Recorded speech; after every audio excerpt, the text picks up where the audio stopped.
Bangladesh cricket বোর্ডের কঠোর অবস্থানে হকচকিয়ে গেছে ভারত ও বিসিসিআই।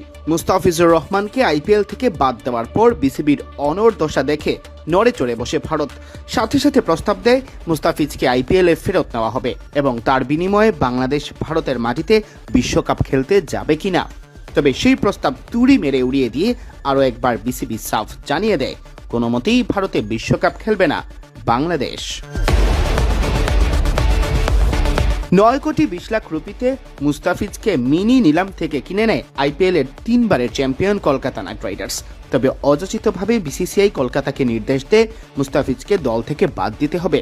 মুস্তাফিজ বা বাংলাদেশের প্রতি বিদ্বেষ তো বেশি ছিল যে কলকাতার পেজ থেকে মুস্তাফিজের সব ছবি ও ভিডিও ডিলিট করা হয়। এই ঘটনার সাথে সাথে কঠোর পদক্ষেপ নিয়ে বিসিবি সাফ জানিয়ে দেওয়া হয় মুস্তাফিজকে নিরাপত্তা দিতে ব্যর্থ একটি দেশে পুরো দলকে বিশ্বকাপ খেলার প্রশ্নই আসে না। তাই বাংলাদেশের ম্যাচগুলো আয়োজন করতে হবে শ্রীলঙ্কায়। বাংলাদেশের এমন কঠোর পদক্ষেপ দেখে ভড়কে যায় ভারত। তখন বিসিবিকে প্রস্তাব দেওয়া হয় মুস্তাফিজকে ফিরিয়ে নেওয়ার। দৈনিক কালের কণ্ঠের প্রতিবেদনে বিসিবির এক পরিচালকের বক্তব্যে বলা হয়েছে, আমরা প্রস্তাবটি গ্রহণ করলে ইনিংস ঘোষণার পর সেই ইনিংসে পুনরায় ব্যাটিং করার মতো ব্যাপার হয়ে যেত, তাই আমরা সেটি গ্রহণ করিনি।